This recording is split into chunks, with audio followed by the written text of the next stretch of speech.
So now we're going to start this ToloTalks presentation. This is one that we've put together called Design It Yourself. And so we're going to show you how to select the proper linear actuator. It's primarily going to be focused on electric linear actuators, but some of the stuff crosses over into the pneumatic world. So you might pull some from that area as well. My name again is Joel Beckela. I'm the Applications Engineering Supervisor here at Tolomatic. I've been here about 9.5 years and did a lot of sizing selection processes throughout the years for many different applications. So hopefully this presentation will show you how I've been doing it over the years. And we'll get started here.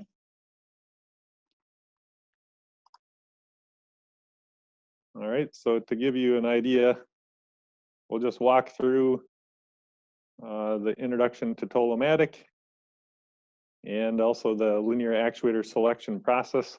So first of all, we're going to confirm the application requirements, make sure that we have those down. Then we're going to use our available tools, and that step is going to be a little bit longer than the others, but because we have lots of tools to use. And then we're going to talk about the control requirements, and then how do you get a quote, and some things to consider at the end there. So hopefully when we work through all that, it'll be enough to get you started with the process and able to get real close to a solution, at least using the tools that we have available at Tolomatic. So what does Tolomatic do? We create solutions for linear motion. We've been doing it for quite a while. 1954 is when Tolomatic was started. And Burton Tolles designed the cable cylinder, which you can see on the right side of the screen there. I'll see if I can highlight it there, but the right side of the screen, there's the cable cylinders, and then we've worked our way through a whole bunch of different pneumatic product lines, and then also the electric, where you have either a screw or a belt drive inside of it. And there's rod style with a thrust rod or rodless, and we'll get into that a little bit more here. But all kinds of linear motion solutions from Tolomatic are available. Where are our products being used? And you can see from this screenshot all over the place, really. So we've got aerospace and defense. Automotive is a big industry for us. We're getting into machine tools. Packaging and labeling has always been a big thing. Food and beverage, that's a real big one to note there with the IP69K products, stainless steel, capable of withstanding washdown and things like that. But gives you an idea, we're all over the place. The products can work in any kind of industrial application, and sometimes not even industrial, where you just need to make something move. So big list there. So when we get into the process, the linear actuator selection process, we're going to take a look at these steps. So the first one there is going to be to confirm the application requirements. And that seems pretty straightforward, but a lot of times people miss all kinds of steps in that particular piece of it. So we'll take a look at that in more detail, starting out with the critical information. So a lot of times, we'll get emails or phone calls stating just 2 or 3 of these listed, and then the applications engineering team at Tolomatic needs to go back and ask more questions, or they take a chance and say, well, maybe the environment doesn't matter, or maybe the acceleration doesn't matter, or maybe the speed doesn't matter. But really, in every application, we should look at all of these. Load that's going to be applied to it. It could also be a force. And then speed, stroke, moment loads, environment.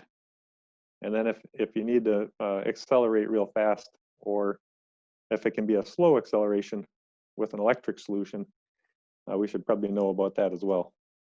Those are some of the critical details in order to select an actuator. Some other things that would be good to know are also the position of the actuator. Is it horizontal or vertical? Is the carrier, if it's a rodless style, is the carrier going to be on top, bottom, or side? And then do you have a space available? Maybe there's a space constraint where you can only fit inside of one little area, and you need to do that with a actuator that has a stroke length that's almost the same length as that area. Gets to be challenging. So then environment, obviously if there's all kinds of contaminants or a temperature issue, wash down, we need to know about that so we can pick the product that'll last the longest. And then precision. Sometimes that gets missed. Accuracy, repeatability, and resolution. Some of those words get used interchangeably, but they aren't, and you need to keep that in mind when you're selecting a product. But we understand that. We understand it's interchangeable, so we'll question you a little bit more when you come to us with those questions. All right. So this is the biggest breakdown. Basically, it's going to split the product lines in half. If you ask yourself, do I need a rod style or a rodless actuator? So the rod style is going to have a thrust rod that comes out of one end of the actuator to create motion. The rodless version, however, is going to have a carrier that rides along, typically on an extrusion or extrusion. And while that load is riding on the carrier, it's being supported by the bearings within the carrier, so that you can support a load during motion. With the rod style, you could have external guiding that supports the load, like in the picture there that's running back and forth, or it should be on your screen. The rod style, if you actually had a load that was pulling down on the thrust rod, you'd be creating side load. So you'd want to have some guidance for that particular style. But just to understand, there's a rod style and a rodless, and you can get those in screw driven or belt driven in the rodless version. And it gives you some options for moving product linearly with a Tolomatic actuator. Okay, so now we're going to use the available tools. So that's the next step here. What tools does Tolomatic have, and how do we use those? So to start out, we have these application data worksheets. And if you've paid attention on the first portion or the first step, or the first piece of this, we're looking for application details, and these worksheets would ask you all kinds of those questions, things like orientation, the position of the load, center of gravity, the stroke length. All of those things are listed within these worksheets and can be referenced off of our website.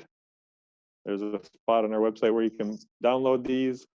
There's also a spot where you can just enter the data directly in and send it to Tolomatic's application team. You could also find these within our catalogs for each of the products. So if you're looking at a rodless product catalog, you might find a rodless worksheet in the back. That would make sense. With a rod style, if you have an RSA, that's a rod style product, and you look in the back of that catalog, you'd see a rod style application data worksheet. Okay, so the next thing, once you have those parameters, you need to find the sizing software. And if you look at this, this is our website, and there's icons across the bottom, and keep that in mind because we're going to be talking a whole bunch about those icons there. All of those are tools, and we're going to start out with the sizing software, which is called Actuator Sizing. It's got the little calculator. If you've ever been to our website, you've probably seen these. So, and maybe you've used them. But that's going to be probably the starting spot, is this actuator sizing. We're going to dig into that a little bit. Once you get in and you sign in, it does actually ask for the application details in the start. So up front, it's going to ask you these things. So I gave this project a name. Let me see if I can pull up my laser pointer. Here we go. So now we got the project name up in the top left. And you can type in a description here under project description. I don't have one in there at the moment, but it certainly could drop in any number of things there. And then we select the actuator units, metric or English. And I could also select different units for the entry here. I just picked 12 inches for the stroke length. And so that would show up in inches since I have it in English units. It's also asking us for the actuator type. So I need to know what the difference is between a rod style and a rodless. And if you've been listening, we should have an idea of that now. I'm picking a rod style. And I'm picking a 12-inch stroke. And I'm going to do a Tolomatic motor selection here on the right side. So the motor orientation, this is a question that we're given up front. Do we want it in line with the actuator or reverse parallel? That's what this one is, where the motor is on side of the actuator and we have a belt and pulley system to transfer the torque from the motor into the actuator. Or you could look at both results if you want, but what we're looking for then is the actuator orientation. So we have horizontal, vertical, or at an angle. And in this case, we'll just do a vertical with the motor end on top. So we're looking at this one right here, this rod style, motor end on top, vertical orientation. All right. Moving on to the next page, you'll see there's the motion profiler. And this is a section where a lot of users get hung up in there. I don't know if it's the actual entry of the data or if it's the process, but what we want to make sure is that you have an idea how to make this work. So when you get to the motion profiler page, the first thing is to add a new velocity profile. We have that icon there. Add new velocity profile. It'll open up a window. I've called that the extend move. I put in a 10-inch distance. That's short of the 12-inch maximum. I don't want to hit the ends of stroke, so I leave some cushion in there. If you impact the ends of stroke with an electric actuator, eventually it'll fail, so don't do that.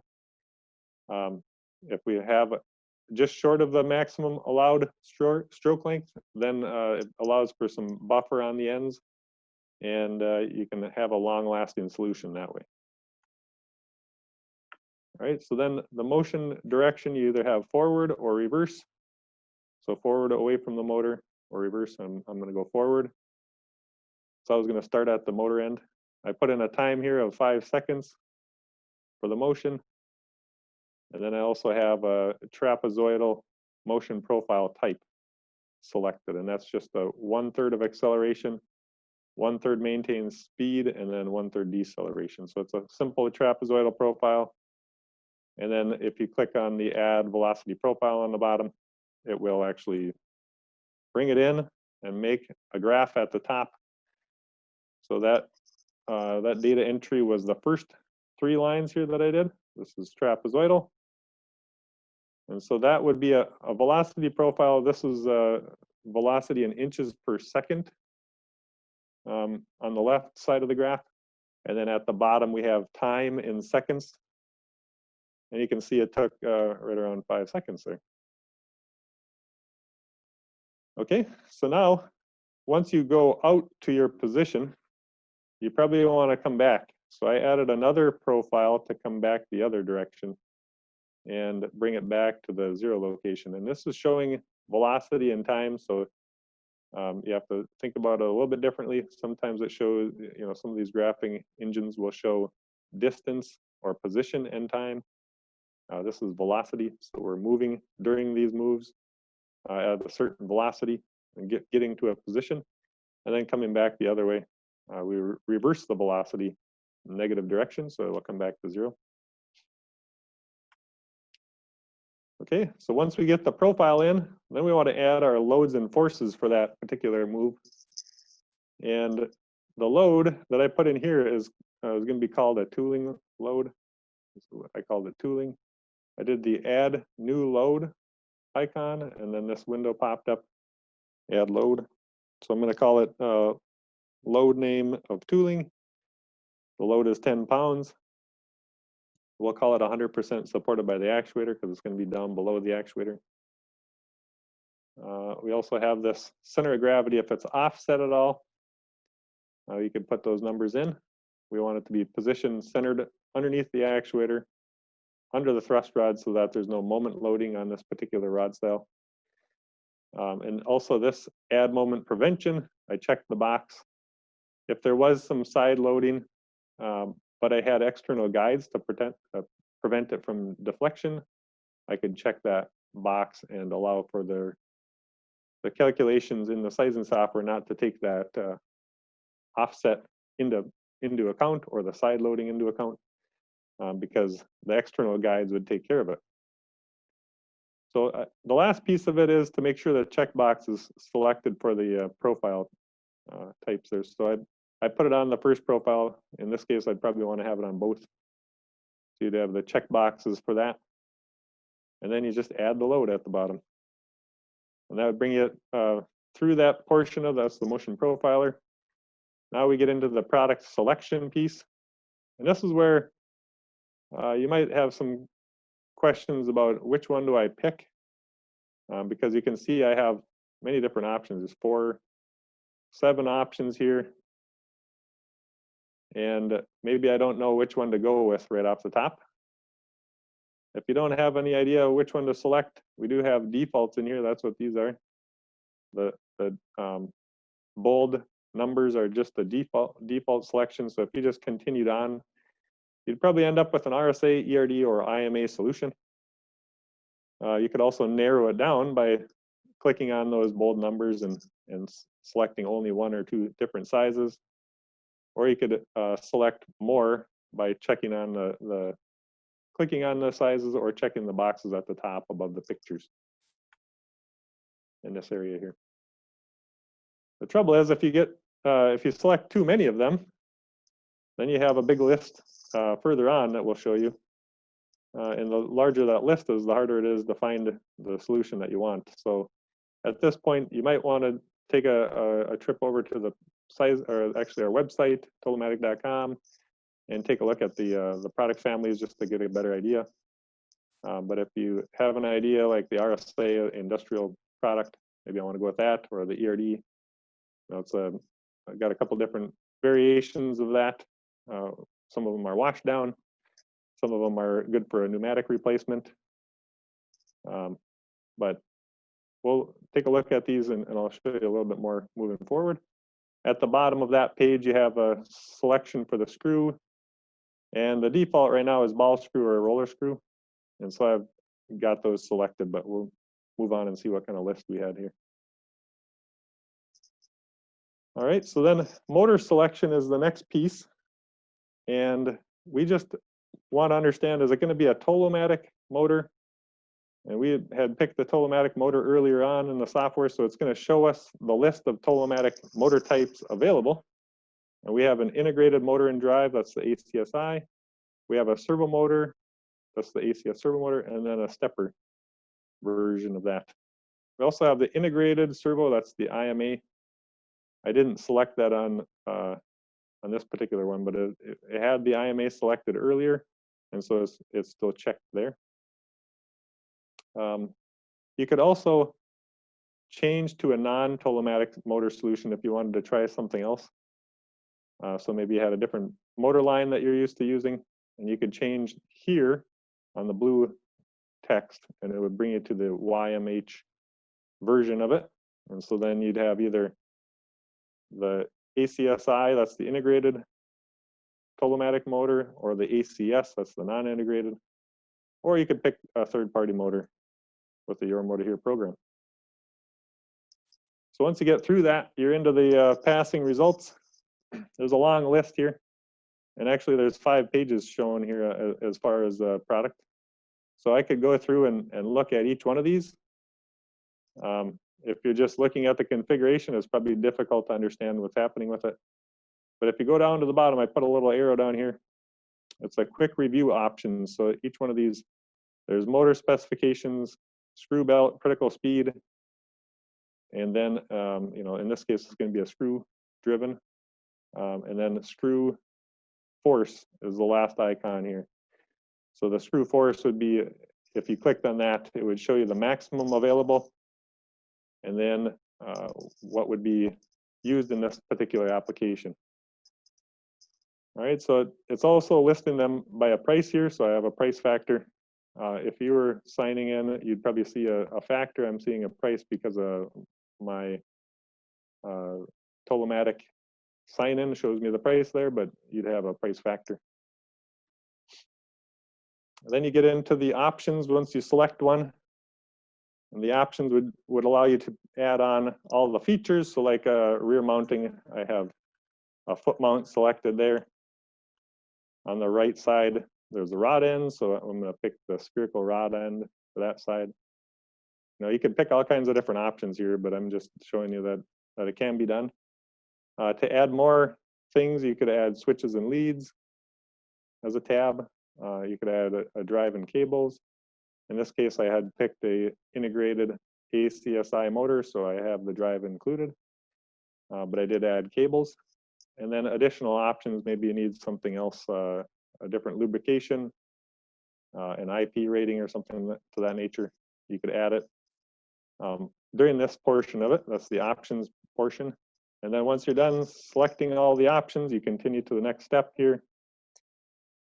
And that'll bring you to the project summary or the sizing report. And it'll list the complete configuration. I have an ERD 15, and this is a big long configuration string. A lot of people would just use the catalog to understand what this means. Some of us within Tolomatic would be able to read that like it's a different language. We get through that, and then we make sure it's good. There's more detail underneath the picture when you get to that page. But then if you keep scrolling down, you'll see these available reports. And I had selected this full sizing report, so I get everything that's included in the report. And I can then print the selected reports or email it to myself, or I could email it to anybody, I guess, if I put in the email address. Then you have the PDF report of the full project. You can reference that later on and use it for comparing if you have different projects that you're working on. So we talked about the Your Motor here a little bit. On this page, back to the main website, we have a Your Motor here icon. And if we click on that guy, it brings us to a selection of inline motor mount or reverse parallel. So inline is where the motor is directly coupled to the screw end with a coupler. Usually it's a 3-piece coupler or a servo coupler. And then in the reverse parallel arrangement, you have a belt and pulley that connects the motor shaft to the actuator screw. So once you select, in this case, I picked inline LMI. It brings you to this next page here where you fill in the motor or gearbox manufacturer. In this case, I picked the Apex Dynamics. Then we pick the series. There's an AB series that they have. There's also an AB060, which fits the ERD 15. So I just went down the list. It populated what's available for that particular series, what's available for that motor or that gearhead, and then what matches for the actuator. So you can pick all those things right off the list. You can also select by the actuator. So if I knew I had an ERD 15, for instance, I would bring that up to the top here, select by actuator ERD 15, and then work my way through the list. Pretty straightforward. On the bottom is the final result. So you have a Your Motor here motor code. In this case, it's 222502. I would take that code and add it to my configuration as a YM using that number. If I needed to see dimensions on that motor to make sure that it matches the catalog for the Apex Dynamics, in this case, the gearhead, I would click on this and it would show me the dimensions for what we're going to use in our program to design and build that motor mount for the ERD 15. Okay, so now once you have the actuator, you have the Your Motor here code that you might want to use. Maybe you need some CAD models to match it to your system. So we have a 3D CAD model builder available on our website.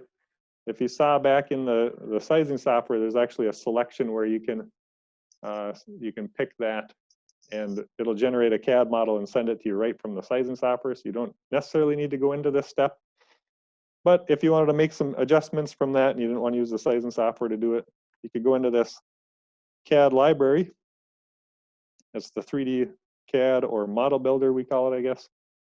And so you can see once you get in there, you can either drop in the full configuration, which I did from my sizing file, and then click process model here. Or if you put in a portion of that configuration, maybe I just put in ERD15 and stop there, it would actually ask me to go through all of the other options there so I can build that.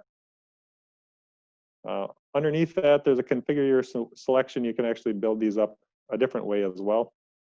So you could use that method if you'd prefer. But either one of those would get you into this next page. And you can see here I had picked the ERD15. I went back to the product selection portion of it so you can see how this is built. But we have the ERD15 with the BNM 10, so it's a 10mm lead ball screw. And I just filled all this out. If you wanted to change the stroke length, you could do that there. If you want to change the motor orientation, it might adjust some other things further down, but you could do that. And then across the top, there's all the other options. So environment protection, mounting, rod ends, anti-rotate, cable switches, drives. And then finally, on the very far right, there's a solid model. And if I go to the next tab, the next page here, you can see that I've made it to the solid model portion of it. And now I have a list of the options for actually downloading or getting that CAD model. So you start out with whether or not you want a solid type. And so you could have either a solid model, step solid is what I selected here. So that's a pretty common one, kind of a universal CAD model. You could also select SolidWorks or like a 2D DWG file or DXF file. There's all kinds of different types that you could pick there. And then you just pick a compression type if you want to zip. Some people's emails don't allow that, so you might want to send it using a link. You have the option of doing that. And then I put in an email address and then your information. And it should show you the configuration string at the bottom. Once you have that, you just hit the submit configuration for solid model. A little window will pop up saying you're ready to go to the, the CAD model has been submitted, and it'll send it to you over the email. So then you can drop that right into your full assembly CAD model and see how it fits in there, or just take a look at it, take some dimensions off it if you want. Really easy to do that. All right, so the third step here is to make sure that we achieve the control requirements. And this can often get missed until it's too late, and then you have to go and scramble and find a different control or a different drive. But the way I like to look at it is we want to define the requirements first and make sure we're picking the correct motor technology. That might be strange to some people, but there are many different technologies out there. The primary ones that we deal with on electric actuators are going to be servo or stepper motors. And those two technologies work a little bit differently. A lot of times you'll have a stepper motor that steps into position. They're a little bit noisier a lot of times. So you'd have that pulsing as it moves to position. But they're going to hold location quite well because they lock the current on the rotor, and so then it stays in that position. With a servo motor, you can have a lot of times faster response as far as like the speed goes. You might have a situation where the motor is hunting when it gets to position by a fraction of an inch, just a small amount, but that motion might be too much for like a camera system or something like that. So you got to watch that portion of it. It's just things to be aware of when you're selecting between a stepper and a servo motor. When you have picked the motor technology, you can then pick the operating mode. So I have the discrete inputs and outputs that you could select to move to a position. Sometimes that's the most simple way to do it. And then like an analog input, you could run off of that. Step and direction, that's a common one for drives. Autonomous program, if you have some sort of program that's going to run and just command this motor to move, that's also available. Otherwise, a communication protocol is pretty typical. So you'd send a command over Ethernet IP, for instance, to the drive, and the drive would move to position based on that. So at ToloTalks, we have some of these. We hit some of these. We don't hit all of them, but certainly if you give a call, we can walk you through which ones we have available. And with the ACS products, we can hit quite a few of them. So with that, the ACS product, you have a ToloTalks motion interface software. It runs through the configuration string. And actually, the software is designed around linear actuators. So when you're working through this, you're not programming in revolutions. You're programming in the inches or millimeters, whichever one you'd prefer for that particular actuator. And also, we would understand the stroke length of this actuator, so we can put in some protections so that it doesn't crash into the end of stroke. With some limitations there, but it is designed around linear actuators, so it does make it easier to program that way. The last thing is to get a quote.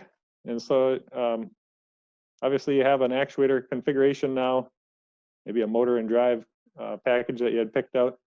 We need to find a quote.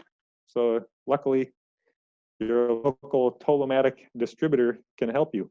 So we have also on that front page a find a distributor icon, and that would allow you to locate the local distributor for you. You could ask your local distributors that you work with already if they carry ToloTalks product, and I'm sure they'll happily let you know.